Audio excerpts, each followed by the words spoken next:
நாம் காண இருப்பது 21/6/2025 அன்று காலை 10 மணிக்கு நடைபெற்ற ஆர்ப்பாட்டத்தின் தொகுப்பு.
முதல்ல நீதிக்குரிய ஆர்ப்பாட்டத்தில் முதல் நிகழ்ச்சியாக மோகம் ஸ்டார்ட் ஆகும்.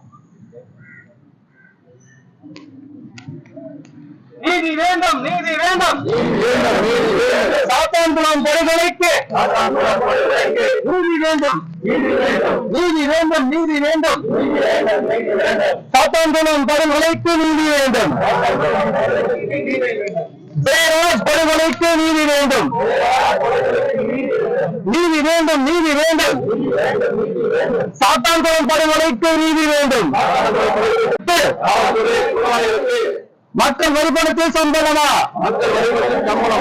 கண்டிக்கின்றோம், கண்டிக்கின்றோம், காவல்துறை குற்றவாளிகளுக்கு மக்கள் வரிப்பணத்தில் சம்பளமா கண்டிக்கின்றோம், கண்டிக்கின்றோம், காவல்துறை குற்றவாளிகளை டிஸ்மிஸை, டிஸ்மிஸை, காவல்துறை குற்றவாளிகளை டிஸ்மிஸை, டிஸ்மிஸை, நீதி வேண்டும், நீதி வேண்டும், நீதி வேண்டும், நீதி வேண்டும், சாத்தான்குளம் படுகொலைக்கு நீதி வேண்டும், ஜெயராஜ் படுகொலைக்கு நீதி வேண்டும், சென்னிக்ஸ் படுகொலைக்கு நீதி வேண்டும், வழங்காதே, வழங்காதே, காவல்துறை குற்றவாளிகளுக்கு மக்கள் வரிபணத்தில் சம்பளம் வழங்காதே, வழங்காதே, வழங்காதே, காவல்துறை குற்றவாளிகளுக்கு மக்கள் வரிபணத்தில் சம்பளம் வழங்காதே, காவல்துறை குற்றவாளிகளை டிஸ்மிஸை, டிஸ்மிஸை, காவல்துறை குற்றவாளிகளை டிஸ்மிஸை, டிஸ்மிஸை, நீதி வேண்டும், நீதி வேண்டும், சாத்தான்குளம் படுகொலைக்கு நீதி வேண்டும், நீதி வேண்டும், நீதி வேண்டும், சாத்தான்குளம் படுகொலைக்கு நீதி வேண்டும், காவல்துறை குற்றவாளிகளுக்கு மக்கள் வரிபணத்தில் சம்பளமா கண்டிக்கின்றோம், கண்டிக்கின்றோம், காவல்துறை குற்றவாளிகளுக்கு மக்கள் வரிபணத்தில் சம்பளமா கண்டிக்கின்றோம், கண்டிக்கின்றோம், காவல்துறை குற்றவாளிகள் டிஸ்மிஸை, டிஸ்மிஸை, காவல்துறை குற்றவாளிகள் டிஸ்மிஸை, டிஸ்மிஸை, வழங்காதே, வழங்காதே, காவல்துறை குற்றவாளிகளுக்கு மக்கள் வரிபணத்தில் சம்பளம் வழங்காதே, வழங்காதே, வழங்காதே, காவல்துறை குற்றவாளிகளுக்கு மக்கள் வரிபணத்தில் சம்பளம் வழங்காதே, நீதி வேண்டும், நீதி வேண்டும், சாத்தான்குளம் படுகொலைக்கு நீதி வேண்டும், நீதி வேண்டும், நீதி வேண்டும், சாத்தான்குளம் படுகொலைக்கு நீதி வேண்டும், ஜெயராஜ் படுகொலை பென்ஜிக்ஸ் படுகொலைக்கு நீதி வேண்டும்.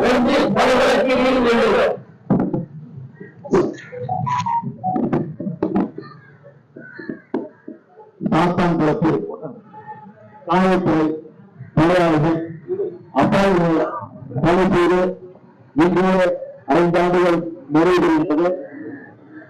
இந்த வருத்தமான தினத்தில் இதுவரை நீதி கிடைக்கவில்லை.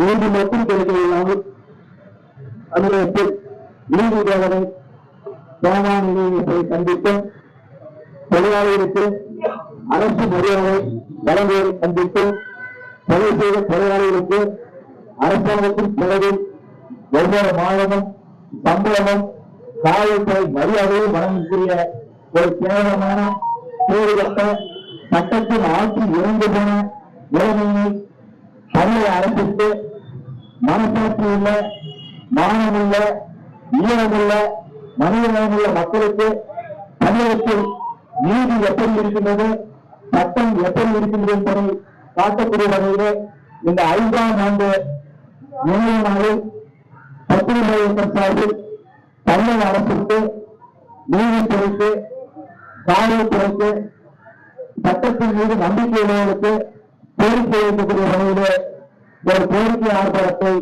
நீதி ஏற்ப ஆர்ப்பாட்டத்தை இந்த இடத்தில் நடத்தி வருகின்றோம். இந்த ஆர்ப்பாட்டத்திற்கு பத்திரிகை இயக்கத்துடைய மாநில செயலாளர் வழக்கறிஞர் திருமண பாஸ்கர் அவர்களை தலைமையாற்ற அன்பு வருகின்றனர். நன்றி. நம்ம பத்திரிகைக்கு நிறைய ஆர்ப்பாட்டம் இருக்கு. முதன்முறையாக பார்த்தீங்கன்னா நீதித்துறை ஆர்ப்பாட்டம். இந்த நீதித்துறை ஆர்ப்பாட்டம் இருக்கு பார்த்தீங்கன்னா 5 வருஷமா சம்பளம் வாங்கிட்டு இருக்காங்க. குற்றவாளி கொலையாளர் லாக்கப் சொத்து சிறப்பு சாதிச்சிருக்காங்க. அவங்களுக்கு 5 வருஷமா இந்த கவர்மெண்ட் சம்பளம் கொடுக்குது. பாதி சம்பளம் கொடுத்து சம்பளம் பண்ணாது, பாதி சம்பளம் கொடுத்து அவங்க காப்பாற்றுது. இருக்காங்க. இதே சாதாரண மனுஷங்க இருக்கீங்களா? எவ்வளவு கஷ்டப்படுறீங்க. அதெல்லாம் அரசியல் அவர் தம்பி மீது பெண் வழக்கு தொடுக்கப்பட்டு காவல் நிலையத்தில் வைத்த நிலையில் அந்த குடும்பத்தை சார்ந்த அவர்கள் 2 சகோதரிகளும் அந்த காவல் நிலையத்தில் போய் என் தம்பி மீது என் பெண் வழக்கு தொடுத்தீர்கள் என்று முறையிட்ட வேளையில் அவர்கள் அத்துமீறி பலவித அடக்குமுறைகளுக்கு ஏவப்பட்டு அந்த பெண்ணை மிகவும் சாதிய ரீதியாக சொல்லி துன்புறுத்தி மன உளைச்சலுக்கு ஆளாகி அந்த காவல் நிலையத்திலேயே விஷம் அறிந்து உயிர்படுகொலை செய்யப்பட்டிருக்கிறார். அதற்கு யார் காரணம் என்றால் அந்த காவல் நிலையத்தில் பணிபுரிந்த அந்த ஆய்வாளரும் மற்றும் அந்த காவல் நிலையத்தில் பணிபுரிந்த காவலர்களும் என்பது எல்லா விசாரணைகளும் இன்றைக்கு தெரிந்திருக்கிறது. அவர்களுக்கு என்ன தண்டனை கொடுத்தார்கள் என்றால் வேற ஒரு துறை ரீதியாக நடவடிக்கை என்ற பெயரில் வேற ஒரு காவல் நிலையத்திற்கு அவர்களை இடமாற்றியிருக்கிறார்கள். அதுதான் அவர்களுக்கு கொடுக்கப்பட்ட தண்டனை. நம் மீது வாங்கப்படும் அந்த வரிப்பணத்தில் கொடுக்கப்படும் சம்பளத்தை வைத்துக் கொண்டு அவர்கள் என்ன மாதிரி வேலை சென்றார்கள்? சாதி வண்ணத்துடன் அறிந்து கொண்டிருக்கிறார்கள். அந்த பெண்களை மானபாங்கமாக பேசியுள்ளார்கள். அந்த பெண்களை ஒரு தொழிலாளர் பட்டதாரி என்று கூட நினைக்காமல் அந்த பெண்கள் மீது ரொம்ப வண்ணத்தோடு நடந்து கொண்டு அந்த பெண் உயிரிழப்புக்கு காரணமாக இருக்கிறார்கள். அதுவும் இல்லாமல் அங்கு கள்ளத்தனமாக மது போதை பாட்டில்கள் விற்பனை செய்யப்பட்டிருக்கிறது. அதற்கு நடவடிக்கை விடுங்கள் என்று புகார் சொன்னதுதான் அந்த உயிரிழந்த அந்த சகோதரனுடைய தந்தை. ஆனால் அந்த காவல்துறை அந்த மது போதை பாட்டில் விற்பதற்கு துணையாக இருந்த காரணத்தினால் அவர்கள் தான் மாற்றிவிடுவோம் என்று இந்த தம்பியை பலிகடாக்கி பெண்களுக்கு உள்ள போட்டு சிறையில் தள்ள நினைத்த வேளையில் தான் அந்த பெண்மணி எப்படியாவது நீரை நாம் கொண்டு வர வேண்டும் என்பதற்காக தன் நீரை கொடுத்து காவல் நிலையத்திலேயே இந்த உலகுக்கு அவர் நிரூபித்திருக்கிறார். இங்கு நடக்கிறது அணுகு என்று உங்களுக்கு காட்சி சட்டை போடுவது கடமையாற்ற நேர்மையாக இருக்க வேண்டும். அதற்காக தான் இந்த காட்சி சட்டை என்று கல்வி பெறப்பட்டது போல் அப்படியே படப்படல் இருக்கிறது சொல்றீங்களே, அது எதுக்காக? உள்ள ஜாதி வன்முறை நடக்கிறதுக்காக கிடையாது, வன்மத்தோடு நடக்கிறதுக்காக கிடையாது. இந்த மக்களுக்கு நேர்மையாகவும் இந்த நாட்டுக்கு நாயகமாகவும் கடமையாற்ற வேண்டும் என்கிற ஒரு உணர்வுடன் இந்த காட்சி சட்டை போட வேண்டியதை தவிர அதை மறந்து உள்ள சாதி வன்மையும் உள்ளே உங்களுக்கு ஒரு வண்ணத்தை வைத்துக் கொண்டு நீங்க வேலை செய்வீங்கன்னால் நீங்கள் எடுத்தால் இந்த நாட்டுக்கு எங்களுக்கு வேலை செய்ய வேண்டும் உங்கள் பணத்தை கொண்டு உங்க மக்களை நீங்கள் அழிப்பீர்கள், துடைப்பீர்கள், உயிர்ப்பதாக்கப்படுவீர்கள். நாங்கள் காலங்களமாக அதை கண்டு கொண்டுதான் வந்து கொண்டிருக்க வேண்டுமா? இந்த குடும்பத்தை பாருங்கள். அந்த ஒரே குடும்பம், அந்த ஆண் அரசு கணவனையும் மகனையும் பரிந்துரைத்த அந்த தாய்க்கும் அந்த சகோதரிக்கும் அந்த குடும்பத்தாருக்கும் எவ்வளவு வழிகள் இருக்கும் என்று உணர்ந்து பாருங்கள். பெண் பரிசீலனை இருக்கிறீர்கள், தாய் உணர்ந்தால் உங்களுக்கு உணர்ந்து பாருங்கள். பிள்ளைகள் இந்த குடும்பத்தாருக்கு எவ்வளவு இயக்கங்கள் இருக்கும், எவ்வளவு வழிகள் இருக்கும் என்பதை உணர்ந்து பார்க்க வேண்டும், உணர்ந்து பார்க்க வேண்டும். இது மட்டுமல்ல, சமூகத்தில் ஒரு நம்ம அடையாள பகுதியில் ஒரு பெண்மணி கணவனால் தாக்கப்பட்டு மருத்துவமனைக்கு தனியார் மருத்துவமனைக்கு சென்றிருக்கிறார். அங்கு எப்படி என்ன அடிக்கப்பட்டது என்று அந்த மருத்துவர் கேட்ட வேளையில் என் கணவர் என்னை அடிப்பதினால் இந்த மாதிரி எனக்கு உடலில் காயம் ஏற்பட்டது என்று சொல்லும் பொழுது அவர் மீது காவல் நிலையத்தில் புகார் கொடுக்கப்பட்டிருக்கிறது. உடனே அவர் விசாரணையை மேற்கொண்ட அந்த காவல் நிலையத்துடைய காவல் ஆய்வாளர், பெண் காவல் ஆய்வாளர் என்ன செய்தார் என்றால், அந்த மருத்துவரை விட்டு பொதுமொழியில் வரவழைத்து யூனிஃபார்ம் கிடையாது, அந்த மருத்துவமனை இந்த மாதிரி நீ எழுதி கொடுத்த அந்த மெடிக்கல் ரிப்போர்ட் அது தவறுதலாக நான் எழுதி கொடுத்து விட்டேன் என்று நீ உடனடியாக திருப்பி எனக்கு எழுதி கையெழுத்து போட்டு கொடு, மேலிடத்தினுடைய உத்தரவு நீ உடனே போட்டு கொடுக்க வேண்டும் என்று மணிக்கணக்கா அந்த மருத்துவரை மன உளைச்சல் ஏற்படுத்தி ரொம்ப ஒரு நெருக்கடியான ஒரு சூழலுக்கு ஆளாக்கியிருக்கிறார்கள்.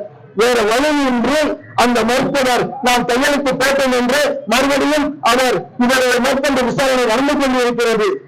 சமீபத்தில் ஒரு கூடுதல் டிஜிபி சம்பந்தப்பட்ட ஒரு சூழலில் ஒரு சிறுவன் கடத்தப்பட்டதாக இப்போ ஒரு சில தினங்களாக அந்த செய்திகளை நீங்கள் எல்லாம் கண்டு அறிவீர்கள். அது எப்படி உள்ளது, அந்த சம்பவத்தில் யார் யார் சம்பந்தப்பட்டிருக்கிறார்கள் எல்லாம் முக்கிய புள்ளிகள் என்று நீங்கள் அறிவீர்கள். அது முக்கியமாக கூடுதல் டிஜிபியாக இருக்கிறவர் மீதும் நடவடிக்கை எடுக்கப்பட்டிருக்கிறது. அவரும் இப்பொழுது பணியிட நீக்கம் செய்யப்பட்டிருக்கிறார். அது சம்பந்தப்பட்டிருக்கக்கூடிய ஒரு பெண் காவலர், அவர் பேரு மகேஸ்வரி.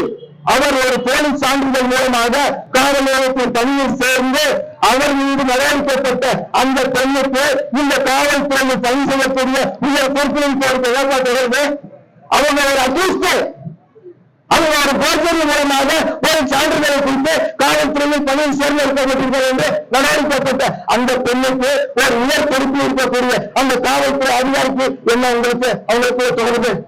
அந்த பெண்ணுடைய அந்த ஒரு தவறான ஒரு வழிநடத்துதல் பிரகாரமாக இந்த ஒரு சிறுவன் கடத்தப்பட்டதாக தற்பொழுது அந்த செய்தியை நாம் வருவதை அறிந்து கொண்டிருக்கலாம். ஆக மொத்தத்தில் நம் மீது நமக்காக பணி செய்யக்கூடிய இந்த காவலர்கள் நமக்கு எந்த விதத்திலும் ஒரு பாதுகாப்பிலோ எந்த விதத்திலும் நமக்கு ஒரு ஆதரவு கொடுப்பார்கள் இல்லை, அவர்கள் சட்டப்படி நடப்பார்கள் என்று பார்த்தால் அது கேள்விக்குறியாக தொடர்ந்து இருக்கிறது. நமக்கு உயிரிழப்பு ஏற்படுத்திய, நமக்கு படுகொலை செய்யப்பட்ட, அதற்கு காரணமான அந்த காவலர்கள் இப்பொழுது சிறையில் இருக்கிறார்கள். அவர்களுக்கு கொலை செய்யப்பட்டதுக்காக இன்று வரை இந்த அரசாங்க சம்பளம் கொடுக்கப்பட்டு கொண்டு இருக்கிறது என்றால் இது எந்த விதத்தில் லாபம்? நன்றாக சிந்தித்து பார்க்க வேண்டும். இது போலதான் ஒவ்வொரு விதமான குற்றங்களுக்கும் துணை கொண்டிருக்கிறார்கள். தொடர்ந்து இது போல் பல கட்டத்திலும் பலவித சூழலும் பலவித அப்பாவி மக்கள், பலவித வேலைப்பாளைகள், பலவித அச்சுறுத்தலுக்கும் அடக்குமுறைகளுக்கு உள்ளாகி அவர்கள் உயிர் பலிக்கு ஆராயப்பட்டுக் கொண்டிருக்கிறார்கள். இந்த மாதிரி சம்பவங்கள் ஒரு சில விஷயங்கள் தான் நமக்கு வெளியே தெரிகிறது. ஆனால் கண்ணுக்கு தெரியாத பல விஷயங்கள் காலங்காலமாக இந்த காவல்துறையில் நடக்கும் அந்த கருப்பு ஆடுகளுடைய அராஜகத்தினாலும் அந்த அடக்குமுறையினாலும் அந்த அரசியல் பயன்முறைத்தினாலும் தொடர்ந்து நடந்து கொண்டுதான் இருக்கிறது. இனிமேலும் இந்த மாதிரி ஒரு அசம்பாவிதம் நடக்கக்கூடாது என்பதற்காக தான் 10 ரூபாய் இயக்கத்தினுடைய தோழர்கள் முன்னெடுப்பில் இந்த உயிரிழப்புக்கு நீதி வேண்டும், இது போல அசம்பாவிதங்கள் நடக்கக்கூடாது என்கிற விதத்தில் இந்த ஆர்ப்பாட்டத்தை நாங்கள் வெளிப்படுத்துகிறோம். காவல்துறையோ எங்களுக்கு எந்த விதத்திலும் எதிரிகள் கிடையாது. உங்களுக்கும் சேர்த்துதான் நாங்கள் இந்த குடும்பத்துக்கும் உங்கள் வரக்கூடிய தலைவர்களுக்கும் சேர்த்துதான் நாங்கள் போராடி கொண்டிருக்கிறோம். எங்கள் நேரத்தை, எங்களுடைய உணத்தை, என்னுடைய பொருளாதாரத்தை, என்னுடைய உறவுகளை அனைத்துமே எதற்காக கொடுக்கிறோம்? சம்பளம் வாங்கி வந்து நிற்கிறோம், எங்கள் நேரத்தில் வந்து கொண்டு நிற்கிறோம். எங்களுக்கு சம்பளம் இருக்கிறதா? அன்றாக யோசித்து பாருங்கள். அப்படி இருக்கும் சூழலில் மக்கள் பணத்து சம்பளம் பெற்றுக் கொண்டிருக்கக்கூடிய காவல்துறை ஏன் இந்த மக்களுக்கு நீங்கள் உணவதாக உணர்ந்து கொண்டிருக்கிறீர்கள் என்பதை நீங்கள் உணர வேண்டும். அன்பு தோழர்களே, சோர்ந்து விடாதீர்கள். அரச பயங்கரவாதமும் அதிகாரமும் இப்படிதான் இருக்கிறது. நமக்கு என்ன செய்வது விட முடியும்? நாம் தலையெழுத்து தலைமீது நாம் எல்லாவற்றையும் அனுபவிச்சுதான் ஆக வேண்டும் என்கிறவர்களுக்கு நீங்கள் சோர்ந்து போய்விடாதீர்கள். அதே போல் அதிகாரத்தில் இருப்பவர்களும் அதிகாரமற்றவர நடந்து கொண்டிருக்கிறார்கள். காலம் மாறும், மக்கள் ஒரு நாள் எழுச்சி பெறும் பொழுது எப்படி அங்கு ஈழத்திலே ராஜபக்ச மக்களால் அங்கு விரட்டி அடிக்கப்பட்டவர் நான் என்பதை பார்த்தீங்களா? நீங்க வங்காள தேசத்தில் அந்த அதிபர் விரட்டி அடிக்கப்பட்டு உயிர் போய்த்தால் போயும் என்று அந்த நாடை விட்டு விரட்டப்பட்டு அவர் உயிர் தங்கம் கொண்டு அவர்களாக இந்தியாவிற்கும் அடுத்த நாடுகளுக்கும் வந்தார்கள் பார்த்தீங்களா? அதுபோல் நீங்கள் விரட்டப்பட்ட ஒவ்வொரு அநீதிகளுக்கும் நிச்சயமாக வரும் காலத்தில் இந்த மக்கள் திருப்பி அடிப்பார்கள் என்பதை இங்கு பதிவு செய்து வாய்ப்புக்கு நன்றி கூறி விடைபெறுகிறேன். மிக்க நன்றிகள். மக்களுக்கான மக்கள் இயக்கத்துடைய தலைவர் கார்த்திகேயன் அவர்கள் போராட்ட எழுச்சியாற்ற அன்பர் அழைக்கிறேன். மற்றும் மக்கள் இயக்கத்தின் மாநில பொறுப்பாளர் அவர்கள் உள்ளிட்ட அனைத்து சமூகங்கள் அனைவருக்கும் எனது முதற்க வணக்கத்தை தெரிவித்துக் கொள்கிறேன். 5 ஆண்டுகள் முன்னதாக கொடிய மொழியாக வந்திருந்த கொரோனா எனப்படும் அந்த நேரத்தில் மிகப்பெரிய அநீதி தமிழ்நாட்டில் நடந்திருந்தது. அதனை நாம் அனைவரும் காண்டோம். அதன் வாயிலாக நாப்பங்குளத்தை சேர்ந்த திரு ஜெயராஜ் மற்றும் பினிக்ஸ் அவர்கள் தமிழ்நாடு காவல்துறையின் காவல்துறையின் காவல் நிலையத்தின் வாயிலாக லாக்அப் செய்யப்பட்டு அந்த குடும்பத்திற்கும் பொருளாதார இழப்பும் குடும்ப நல்லிணக்கும் அனைத்தும் சமூகங்கள் அணிந்து கொண்டது. தற்போது அவர்கள் சிறைச்சாலையில் சிறைமை அனுபவித்து வருகிறார்கள். எந்த போதும் அவர்கள் இன்னும் அரசு பகுதியிலிருந்து நீக்கம் செய்யாமல் சம்பளம் வழங்கிக் கொண்டிருப்பது என்பது மிக கண்டிக்கத்தக்கமான செயலாக கருதப்படுகிறது. ஒரு முன்னோடு இங்கு இந்த கண்டன ஆர்ப்பாட்டம் நடைபெற்றுக் கொண்டிருக்கிறது. கண்டன ஆர்ப்பாட்டம் வாயிலாக தமிழக அரசுக்கு மிகப்பெரிய வேண்டுகோளை தமிழக அரசு சார்பாக கொண்டிருக்கிறோம். உடனடியாக அவர்களுக்கு வழங்கக்கூடிய ஊதியத்தை ரத்து செய்து அவர்கள் நிரந்தர பணியில் நீக்கம் செய்ய வேண்டும் என கோரிக்கை.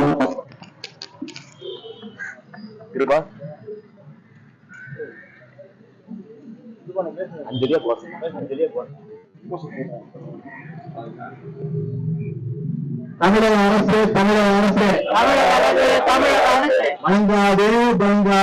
வழங்காது கொலை குற்றவாளி வழங்காது அம்பலம் வழங்காது கொலை குற்றவாளி வழங்காது 5 வருஷம் ஆயிடுச்சு. 5 வருஷம் ஆயிடுச்சு.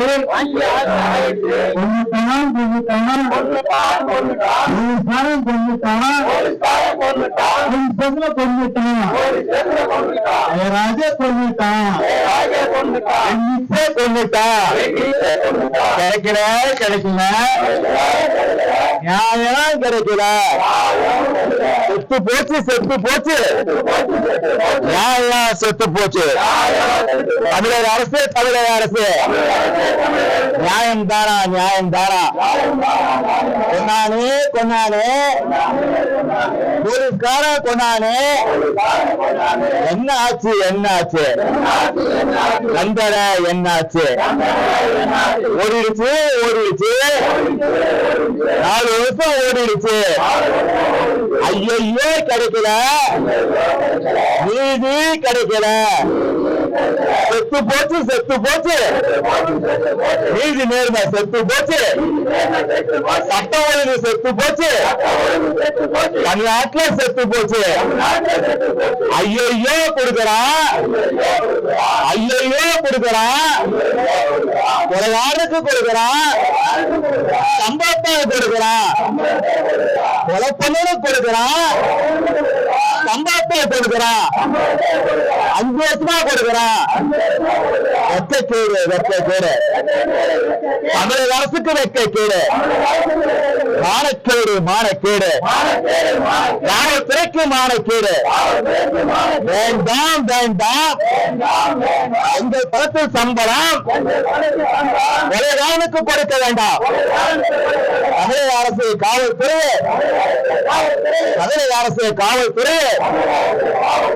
என்ன ஆச்சு என்ன ஆச்சு நீதி என்ன ஆச்சு வேண்டும் வேண்டும் வேண்டும் வேண்டும் சாத்தான்குளம் படுகொலைக்கு நீதி வேண்டும் வேண்டும் வேண்டும் ஜெயராஜ் படுகொலைக்கு நீதி வேண்டும் வேண்டும் வேண்டும் படுகொலைக்கு நீதி வேண்டும் தமிழக அரசு டிஸ்மிஸ் செய் கொலைகாரனை டிஸ்மிஸ் செய் கொலைகார போலீஸை டிஸ்மிஸ் செய் தயக்கம் என்ன கொலைகார போலீஸை என்ன தயக்கம் என்ன கொடுக்காதே கொலைகார போலீஸுக்கு சாத்தான்குளம் போலீஸுக்கு கொலைகார போலீஸுக்கு கொடுக்காத சம்பளத்தை கொடுக்காத காசை கொடுக்காத எங்க பணத்தை கொடுக்காத என்ன சொல்ற தமிழக அரசு காவல்துறை செஞ்சா பதவி உயர்வு செய்ய சம்பளம் சம்பளம் சம்பளம் ஜெயிலுக்குள்ள இருப்பதற்கு கொலைகாரனுக்கு சம்பளம் வெட்கக்கேடு தமிழக அரசுக்கு வெட்கக்கேடு காவல்துறைக்கு மானக்கேடு வேண்டாம் நீதியை கொல்ல வேண்டாம் தமிழக அரசு கோரிக்கை இது கோரிக்கை சமூக கோரிக்கை மற்றும் வழக்க கோரிக்கை வேண்டும் நீதி வேண்டும் சாத்தான்குளம் படுகொலைக்கு நீதி வேண்டும்.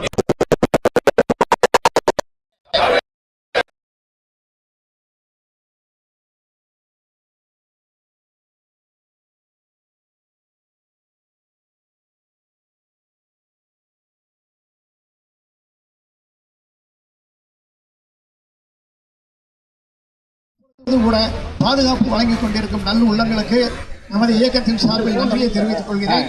ஆனால் கொலை செய்த குற்றவாளி என்ற கயவாளி பயல்களுக்கு முதல் 6 மாதம் பிழைப்பூதியமாக வாங்கி கொண்டிருந்த சம்பளத்தில் பாதி வழங்கினார்கள். அடுத்த 4.5 ஆண்டுகளாக 75% ஊதியத்தை பிழைப்பூதியமாக வழங்கிக் கொண்டிருக்கிறார்கள்.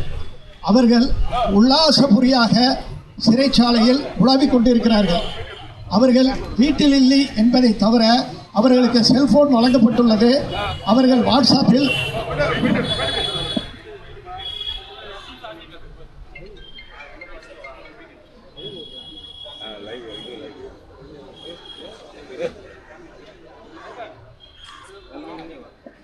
ஒரு நிமிடம் அப்படியே அமைதியா அப்படியே பேனர் கூட இல்லைங்க, பத்திரிகையாளர் பேட்டி எடுத்துருக்கேன். ஒரு நிமிஷம் அமைதியா.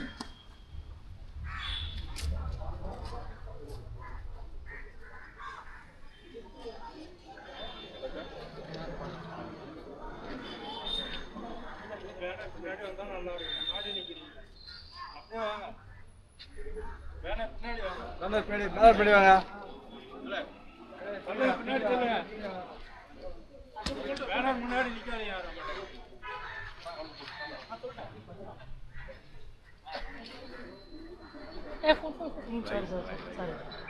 சார் கொஞ்சம்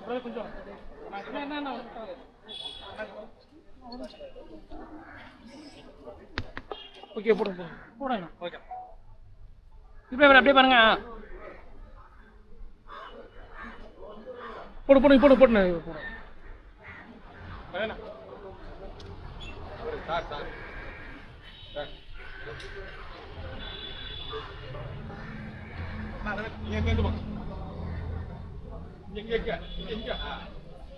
தலை மட்டும் காமி.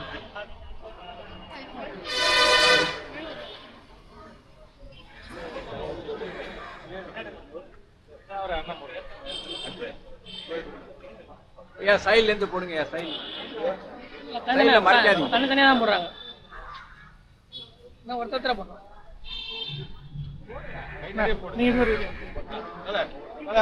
இங்க பாருங்க, என் கை பாருங்க, என் கையை பார்த்துட்டு போடுங்க, என் கை பார்த்துட்டு போடுங்க, என் கை பார்த்துட்டு போடுங்க. ரைட், கரெக்டா இருக்கும். என் பக்கம் அவ்வளவுதான். Right, okay, right.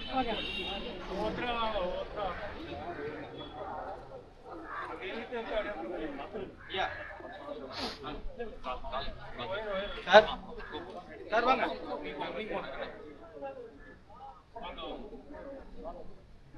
சார் இந்த பக்கம் என்ன பாருங்க சார். அவ்வளவுதான், அவ்வளவுதான் சார், அவ்வளவுதான். ரைட்,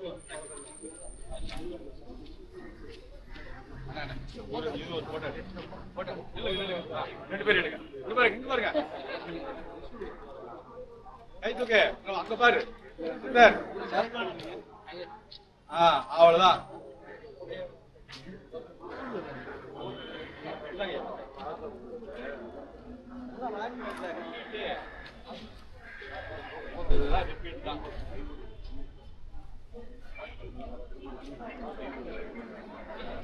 மறைக்காதீங்க, மறைக்காம போடுங்க, மறைக்காம போடுங்க.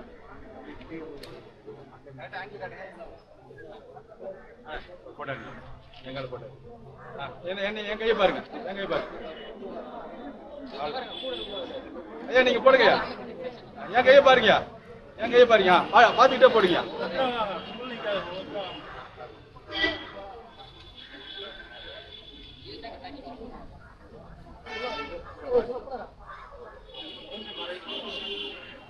போடுங்க, ரெக்கார்டிங்க. அதுல இருந்து ரிப்பீட் ரிப்பீட் ஆகலாம். எங்க பிள்ளைங்கிட்ட 20 ரூபாய்க்கு பூ வாங்கினான்னா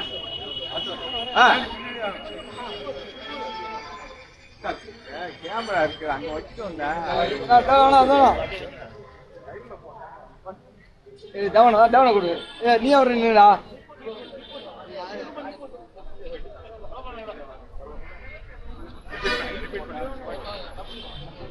ரெண்டு மூணு கேமரா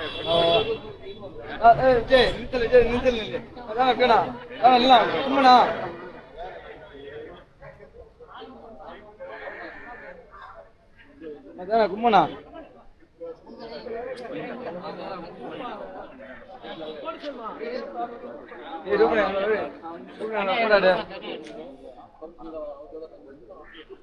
அதானா என்ன எடுக்கலாம்னா அவனை சும்மா கும்பிடுங்க.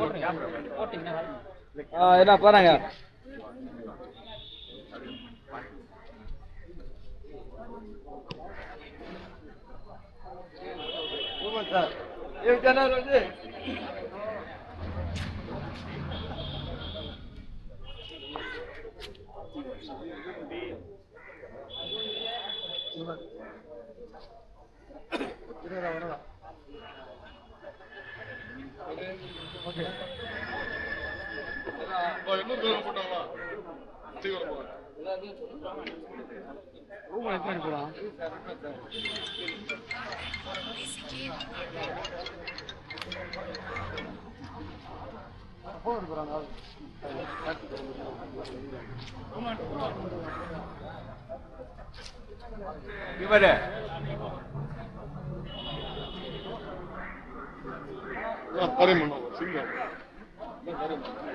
இவரு போட வைக்க.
என்ன 2 பேர் என்ன போறேன் அங்க பாரு நான் 2 பேர் என்ன போறேன்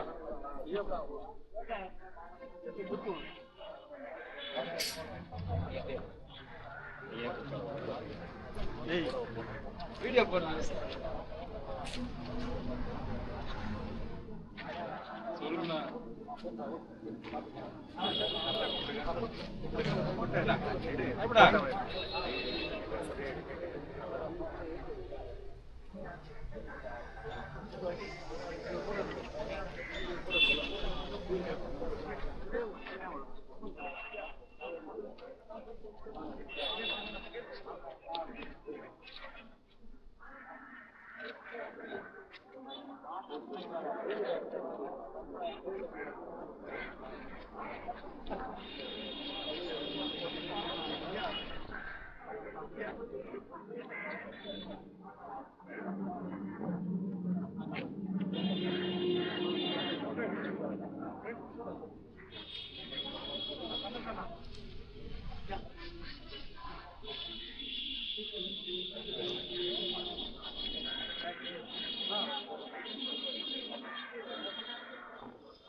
ஏடிஎம்ல போய்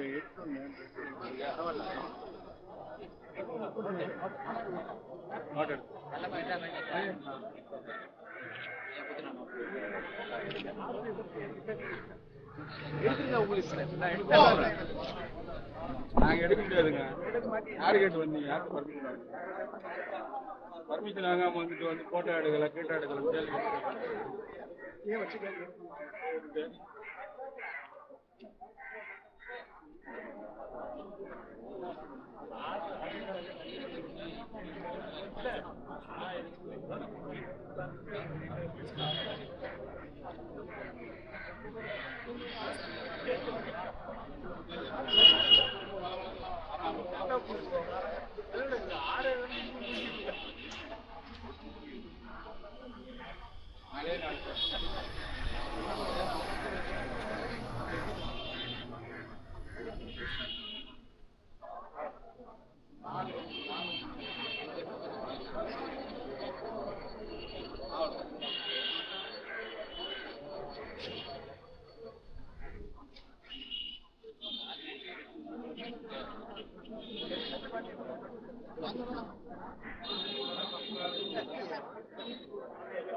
ஒருவராவது இதே போன்று ஒரு கேள்வியை உங்களுடைய துறைக்கு எழுப்புவதற்கு தயாராக இருக்கிறீர்களா?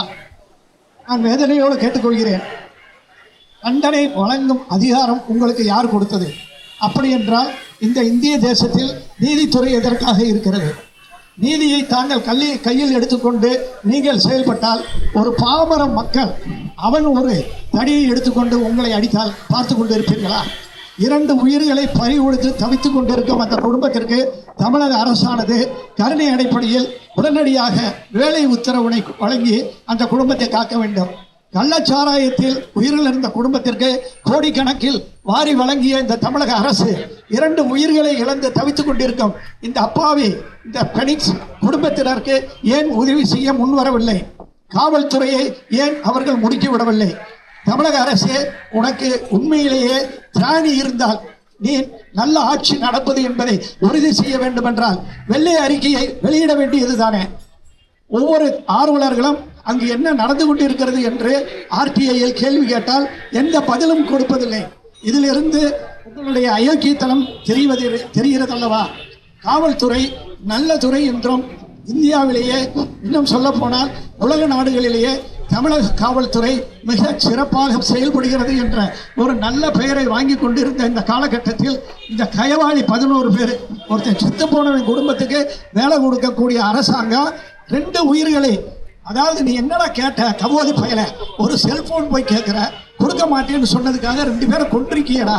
இந்த வழக்கு இன்னும் 20 ஆண்டுகள் நடக்கும். அதுக்குள்ள நீ ஒவ்வொருத்தரா செத்து போய்கிட்டு இருப்ப. உன் குடும்பத்துக்கு குடும்ப ஓய்வூதியமும் கொடுப்பாங்க. இது எந்த விதத்திலும் நடைபெறக்கூடாது என்பதை வன்மையாக கண்டித்து இந்த இயக்கமானது இன்று தொடங்கப்பட்டுள்ளது என்பது உங்களுக்கு நினைவுபடுத்துகிறோம். இதுதான் ஆரம்ப கட்டம். இனி எங்களுடைய ஒவ்வொரு நாளும் ஒவ்வொரு முயற்சியும் நாங்கள் ஒவ்வொருவரும் கேள்வி கேட்க ஆரம்பித்தால் காவல்துறை தலைவர் தனது இருக்கையில் இருந்து பணியை ஆற்ற இயலாது. காவல்துறை தலைவர் அவர்களே உடனடியாக ஜெயிலுக்குள் இருக்கும் அந்த கயவாளி குற்றவாளிகளுக்கு எதுக்கையா நீங்க செல்போன் கொடுத்துருக்கீங்க? அவன் பொண்டாட்டி பிள்ளைகளோட ஜாலியா பேசிக்கிட்டு இருக்கிறான். உள்ள என்ன நடக்குது என்பது பாமர மக்களுக்கு தெரியாது.